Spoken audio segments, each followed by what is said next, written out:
विद्यार्थी मित्रों, आज हम कक्षा 11 विषय हिंदी में 12वें चैप्टर दुख का अभ्यास करेंगे। इनके लेखक है यशपाल जी, जिनका जन्म सन 1930 ईस्वी सन में हुआ था और मृत्यु जो है वह सन 1976 में हुई थी। यशपाल का जन्म पंजाब के कागड़ा जिले में हुआ था। पिता हीरालाल तथा माता प्रेमा देवी सामान्य परिवार के थे। प्रारंभिक शिक्षा कागड़ी गुरुकुल में हुई, उच्च शिक्षा नेशनल कॉलेज लाहौर में। वे सरदार भगत सिंह तथा सुखदेव के क्रांतिकारी विचारों से प्रभावित होकर क्रांतिकारी दल के सदस्य बने तथा कारावास भोगा। वे मार्क्सवादी विचारधारा के समर्थक थे। यशपाल का एक सफल उपन्यासकार तथा कहानीकार है। देशद्रोही, दादा कामरेड, दिव्या, अमिता, झूठा सच आदि उनके प्रसिद्ध उपन्यास हैं। इनके अतिरिक्त ज्ञानदान, अभिशप्त, भस्मावृत, चिंगारी, पिंजरे की उड़ान, उत्तम की माँ, फूलों का कुर्ता, तर्क का तूफान आदि कहानी संग्रह है। न्याय का संघर्ष, देखा सोचा समझा, सिंहावलोकन आदि निबंध उल्लेखनीय कृतियां हैं। यशपाल जी को देव पुरस्कार, सोवियत लैंड नेहरू पुरस्कार तथा भारत सरकार का पद्म भूषण सम्मान प्राप्त हुआ था। प्रस्तुत दुख कहानी आपको ठोस यथार्थवादी रचना है। इनमें एक और अभावग्रस्त लोगों की दारुण गरीबी का यथार्थ चित्रण है। आर्थिक विपन्नता के कारण बेहाल बेबस परिवार की हृदय विदारक कंगाली का वर्णन है। दूसरी तरफ उच्च मध्यम वर्गीय परिवार की औरत सब कुछ होते हुए भी संतुष्ट न होकर अपने आप को दुखी समझती है। दोनों ओर की दुख भरी परिस्थितियों का तुलनाकार कहानी का नायक है। दुख कहानी दो ऐसे अलग अलग परिवारों की है जिनके लिए दुख की परिभाषा जो है वह अलग अलग है। एक परिवार अभाव और अत्यंत गरीबी से जी रहा है, जिसका दुख पेट भर रोटी न मिल पाने का है, और दूसरा परिवार संपन्नता में पल रहा है और उस परिवार की औरत जो का दुख है एक मानसिक असंतोष है, जिसे मनुष्य सर्वापेक्ष अपना समझ भरोसा करता है। जब उसी से अपमान और तिरस्कार प्राप्त हो तब मन वितृष्णा यानी कि विरक्ति वैराग्य से भर जाता है। एकदम मर जाने की इच्छा होने लगती है। इसे शब्दों में बता सकना संभव नहीं है। लेखक जो कहते हैं कि जिस पर हम जब से सबसे ज़्यादा भरोसा करते हैं, जब वही हमारा अपमान करता है, हमारा अनादर करता है, तब मन जो है वैराग्य से भर जाता है और एकदम से मर जाने की इच्छा जो है वह होने लगती है। इस दुख को जो है हम शब्दों में बता सकते नहीं है। दिलीप ने हेमा को पूर्ण स्वतंत्रता दी थी। वह उसका कितना आदर करता था, कितनी आंतरिकता से वह उसके प्रति अनुरक्त था। बहुत से लोग इसे अति कहेंगे। इस पर भी जब वह हेमा को संतुष्ट न कर सका और हेमा केवल दिलीप के उसकी सहेली के साथ सिनेमा देख आने के कारण दिन भर उठी रहकर दूसरे ही दिन माँ के घर चली गई, तब दिलीप के मन में क्षोभ का अंत न रहा। तो यहाँ पर दिलीप जो है उन्होंने अपनी पत्नी हेमा को संपूर्ण स्वतंत्रता दी थी। वह उनका बहुत ही आदर करता था कि वह उनकी जो है वह बहुत ही उनसे बहुत ही लगाव था। बहुत से लोग जो है वह उसे अति जो है वह कहते हैं, लेकिन इन सारी बातों से भी हेमा जो है उन्हें संतुष्ट नहीं था। केवल दिलीप जो है वह उनकी सहेली के साथ एक दिन सिनेमा देख आते हैं, उस वजह से वह पूरे दिन उनसे रूठी रहती है और दूसरे दिन जो है वह उनकी माँ के घर चली जाती है। सितंबर का अंतिम सप्ताह था। वर्षा की ऋतु बीत जाने पर भी दिन भर पानी बरसता रहा। दिलीप बैठक की खिड़की और दरवाजों पर पर्दे डाले बैठा था। वितृष्णता और ग्लानि में समय स्वयं यातना बन जाता है। एक मिनट गुजारना मुश्किल हो जाता है। समय को बीतता न देख दिलीप खींचकर सो जाने का यत्न करने लगा। इसी समय जीने पर से छोटे भाई के धम धम कर उतरते चले आने का शब्द सुनाई दिया। अलसाई हुई आंख को आधा खोल उसने दरवाजे की ओर देखा। सितंबर महीने का अंतिम सप्ताह जो है वह था। वर्षा ऋतु तो बीत गई थी, लेकिन फिर भी दिन भर पानी जो है वह बरसता, बारिश होती रही थी। दिलीप जो है वह बैठक की खिड़की और दरवाजे पर पर्दे डालकर बैठा था। वितृष्णा के कारण वितृष्णा यानी कि वैराग्य और ग्लानि के समय स्वयं यातना बन जाता है। यानी कि जब हम विरक्त हो और हम किसी दुख में हो, तब क्या होता है कि समय जो है वह भी हमारे लिए दुख बन जाता है। 1 मिनट जो है वह गुजारना मुश्किल हो जाता है, पल पल बिताना हमारे लिए मुश्किल होता है। समय को बीतता न देख, यानी कि समय पसार होते न देखकर दिलीप जो है वह खींचकर रूठ कर, यानी कि खुद ही अपने आप से रूठ कर सो जाने का जो है वह प्रयत्न करने लगता है। लेकिन उसी समय जो है उनका छोटा भाई जो है वह धम धम कर उतरता चले आने का शब्द जो है उन्हें सुनाई देता है और आलस में आंखों को आधा खोल वह जो है वह दरवाजे की ओर देखता है। छोटे भाई ने पर्दे को हटाकर पूछा, भाई जी आपको कहीं जाना न हो तो मैं मोटरसाइकिल ले जाऊं? छोटा भाई जो था उन्होंने पर्दे को थोड़ा सा हटाकर कहा कि यदि आपको कहीं बाहर न जाना हो तो मैं आपकी मोटरसाइकिल ले जाऊं। इस ध्वनि से शीघ्र छुटकारा पाने के लिए दिलीप ने हाथ के इशारे से इजाजत दी, आंखें बंद कर ली। अब वह जो है वह जो शोर हो रहा था उन्हें वह पसंद नहीं था, इसलिए उन्होंने अपने हाथ से इशारा कर उन्हें जो है वो मोटरसाइकिल ले जाने की इजाज़त दे दी और फिर अपनी आंखें बंद कर ली। दीवार पर टंगे क्लॉक ने कमरे को गुंजाते हुए 6 बजे जाने को सूचना दी। दिलीप को अनुभव हुआ, क्या देह यूं ही कैद में पड़ा रहेगा। उठकर खिड़की का पर्दा हटाकर देखा, बारिश थम गई थी। अब उसे दूसरा भय हुआ, कोई भी बैठेगा और अप्रिय चर्चा लगा देगा। दीवार पर जो क्लॉक यानी कि घड़ी जो लगी हुई थी, उन्होंने गूंजते हुए 6 बजने की सूचना दे दी। अब दिलीप जो है उन्हें अनुभव होता है कि क्या वह खुद जो है वह यहीं पर कैद होकर पड़ा रहेगा। अब वह उठता है और खिड़की के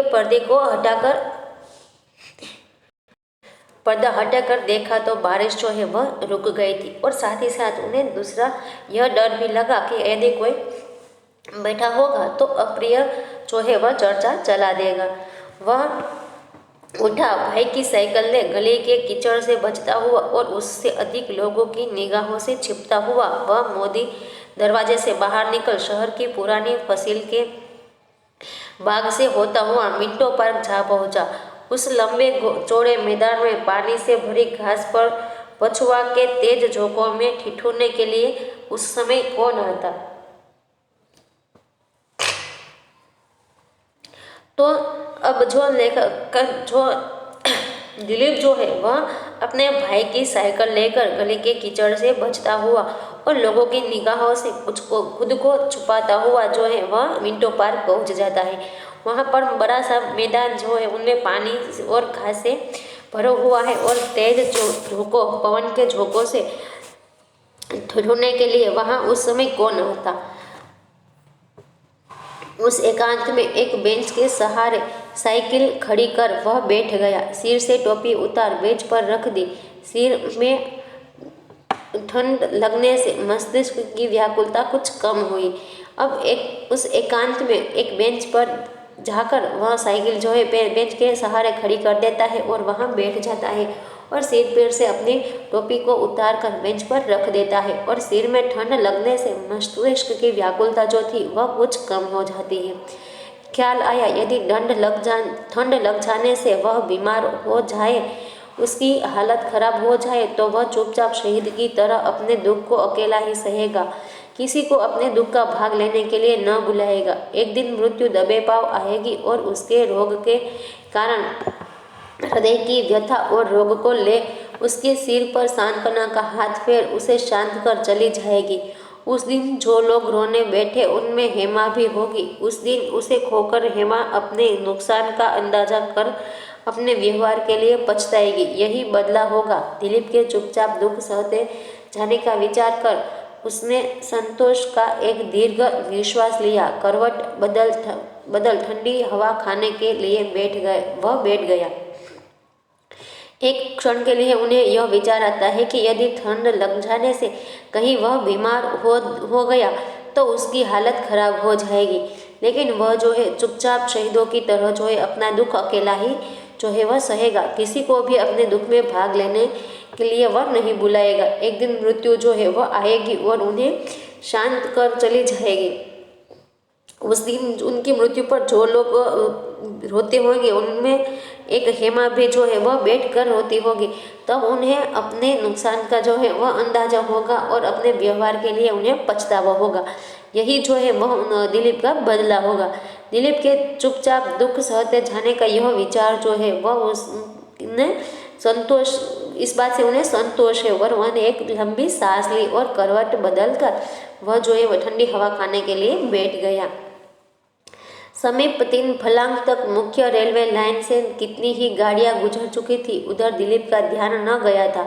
अब जब फ्रंटियर मेल तूफान तीव्र वेग से कोलाहल करती हुई गुजरी तो दिलीप ने उस ओर देखा। लगातार फर्स्ट और सेकंड के डिब्बों से निकलने वाले प्रकाश से वह समझ गया कि फ्रंटियर मेल जा रही है। 9:30 बज गए हैं। समीप ही 3 कदम पर तक मुख्य रेलवे लाइन जो है वह वहाँ से कितनी ही गाड़ियाँ जो है अभी तक निकल चुकी थी, लेकिन उस ओर दिलीप का ध्यान नहीं गया था। लेकिन जब फ्रंटियर मेल जो है वह गुजरती है तो उनकी तीव्रता जो है वह काफ़ी होती है और उनके आवाज़ से उनका ध्यान जो है उस ओर जाता है। और फर्स्ट और सेकंड के डिब्बों में जो निकलते वाले तीव्र प्रकाश से उनसे वह प्रकाश निकलने से वह समझ जाता है कि वह फ्रंटियर मेल जो है वह जा रहा है और 9:30 बज गए हैं। स्वयं सहे अन्याय के प्रतिकार की एक संभावना देख उसका मन हल्का हो गया था। वह लौटने के लिए उठा। शरीर में कुछ शैथिल्य बाकी रहने के कारण साइकिल पर न चढ़ वह पैदल बागोबाग बादशाही मस्जिद से टकसाली दरवाजे और टकसाली से भाटी दरवाजे पहुंचा। मार्ग में शायद ही कोई व्यक्ति दिखाई दिया हो। सड़क किनारे स्तब्ध खड़े बिजली के लैंप निष्काम और निर्विकार भाव से अपना प्रकाश सड़क पर डाल रहे थे। मनुष्य के अभाव की कुछ भी परवाह न कर लाखों पतंगे गोले बांध कर इन लैंपों के चारों ओर नृत्य कर रहे थे और जगत के यह अद्भुत नमूने थे। प्रत्येक पतंगा एक नक्षत्र की भांति अपने मार्ग पर चक्कर काट रहा था। कोई छोटा कोई बड़ा दायरा बना रहा था। कोई दाएं को, कोई बाएं को, कोई आगे, कोई विपरीत गति में निरंतर चक्कर काटते चले जा रहे थे। कोई किसी से टकराता नहीं।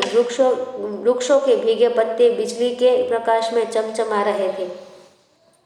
स्वयं ही अन्याय के प्रतिकार की एक संभावना को देखकर उसका मन जो है वह काफी हल्का हो गया था। वह लौटने के लिए उठता है, लेकिन शरीर में अभी भी कुछ शिथिल्य यानी कि शिथिलता बाकी रहने के कारण वह जो ये साइकिल पर न चढ़कर पैदल भागोभाग बादशाही मस्जिद से टकसाली दरवाजे और टकसाली दरवाजे से भाटी दरवाजे तक पहुंचा था। मार्ग में शायद ही कोई व्यक्ति जो है वह दिखाई दिया होगा। सड़क किनारे स्तब्ध खड़े बिजली के लैंप निष्काम और निर्विकार भाव से जो है वह अपना प्रकाश जो है वह सड़क पर डाल रहे थे। मनुष्य के अभाव की कुछ भी परवाह जो है वह इन लाखों पतंगों को नहीं थी। वह तो गोले बांध कर जो है वह इन लैंप के चारों ओर नृत्य कर रहे थे और जगत के यह अद्भुत नमूने थे। प्रत्येक पतंगा जो है वह एक नक्षत्र की भांति अपने मार्ग पर चक्कर काट रहा था। कोई छोटा कोई बड़ा दायरा बनाकर, कोई दाएं को तो कोई बाएं को और कोई आगे तो कोई विपरीत गति में निरंतर चक्कर काटते चले जा रहे थे। कोई किसी से टकराता नहीं था। वृक्ष के भीगे पत्ते भी बिजली के प्रकाश में चमचमा रहे थे। एक लैंप के नीचे से आगे बढ़ने पर उसकी छोटी परछाई उसके आगे फैलती चलती जो जो वह लैंप से आगे बढ़ता, परछाई पलटकर पीछे हो जाती। बीच बीच में वृक्षों की टहनियों की परछाई उसके ऊपर से होकर निकल जाती। सड़क पर बड़ा पड़ा प्रत्येक भीगा पत्ता लैंपों की किरणों का उत्तर दे रहा था। दिलीप सोच रहा था, मनुष्य के बिना भी संसार कितना व्यस्त और रोचक है। एक लैंप के नीचे से दिलीप जो है वह आगे बढ़ता है तो उनकी परछाई जो है पहले तो उनके आगे फैलती है, और जो जो वो लैंप से आगे बढ़ता है तो परछाई जो है पलट कर पीछे हो जाती है। बीच बीच में वृक्षों की डालियों की परछाई जो है उनके ऊपर से होकर निकल जाती है। सड़क पर गिरा हुआ प्रत्येक भीगा पत्ता जो है वो लैंपों की किरणों का जैसे उत्तर दे रहा हो, ऐसा दिलीप को महसूस होता है। दिलीप सोच रहा है कि मनुष्य के बिना भी संसार कितना ही व्यस्त और रोचक है। कुछ कदम आगे बढ़ने पर सड़क किनारे नींबू के वृक्षों की छाया ने कोई श्वेत सी चीज दिखाई दी। कुछ और बढ़ने पर मालूम हुआ कोई छोटा सा लड़का सफेद कुर्ता पायजामा पहने एक थाली सामने रखे कुछ बेच रहा था।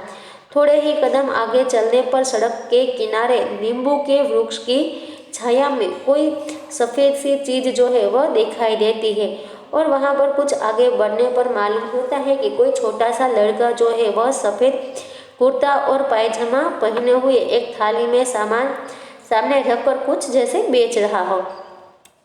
बचपन में गली मोहल्ले के लड़कों के साथ उसने अक्सर खोमचे वाले से सौदा यानी कि सामान खरीद कर खाया था। अब वह इन बातों को भूल चुका था, परंतु इस सर्दी में सुनसान सड़क पर जहाँ कोई आने वाला नहीं, यह खोमचा बेचने वाला कैसे बैठा है। नहीं, दिलीप कहता है कि बचपन में उन्होंने अपने मोहल्ले में लड़कों के साथ अक्सर खोमचे वाले से सामान खरीद कर खाया था, लेकिन अब वो इन बातों को भूल गया है। लेकिन इतनी तेज सर्दी में, ठंडी में, इस सुनसान सड़क पर जहाँ कोई आने जाने वाला भी नहीं है, यह जो खोमचे वाला है वह खोमचा बेचने वाला कैसे यह इसी ऐसी जगह पर बैठा है। खोमचे वाले ने क्षुद्र शरीर और आयु ने भी उसका ध्यान आकर्षित किया। उसने देखा रात में सौदा बेचने निकलने वाले इस सौदागर के पास मिट्टी के तेल की ढिबरी यानी कि ढिबरी का अर्थ होता है दीपक या दिया तक नहीं। समीप आकर उसने देखा वह लड़का सर्द हवा में सिकुड़ कर बैठा था। दिलीप के समीप आने पर उसने आशा की एक निगाह उसकी ओर डाली और फिर आंखें झुका ली। खोमचे वाला जो है उनका शरीर जो है वह बिल्कुल शुद्र हो चुका था और उनकी आयु भी कम थी। इस बातों ने दिलीप के का ध्यान जो है उन्हीं ओर आकर्षित किया।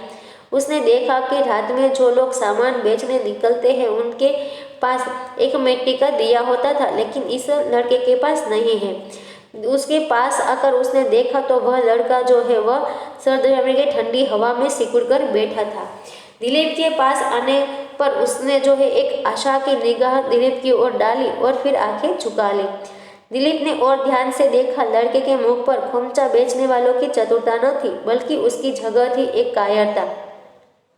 उसकी थाली भी खोमचे का थाल न होकर घरेलू व्यवहार की एक मामूली हल्की मुरादाबादी थाली थी। तराजू भी न थी। थाली में कागज के 8 टुकड़ों पर पकोड़े की बराबर ढेरियां लगाकर रख दी गई थी। दिलीप ने और ध्यान से देखा तो उन्हें पता लगा कि लड़के के चेहरे पर खोमचे बेचने वाले की जो चतुरता होती है वह नहीं थी, लेकिन उनकी जगह एक कायरता जो है उन्हें दिखाई देती थी। और उसकी थाली में खोमचे का थाल न होकर घरेलू व्यवहार की एक मुरादाबादी थाली थी। उनके पास तराजू भी न था और थाली में ही कागज के 8 टुकड़ों पर पकोड़ों की जो है बराबर ढेरियां जो है वह लगा दी गई थी। ढेरी यानी कि कुछ चीज़ों का लगाया गया समूह रख दी गई थी। विद्यार्थी मित्रों, यहाँ पर आज का हम अभ्यास जो है यहाँ पर समाप्त करते हैं। आगे का पाठ का अभ्यास हम हमारे नेक्स्ट वीडियो में करेंगे। तब तक के लिए धन्यवाद।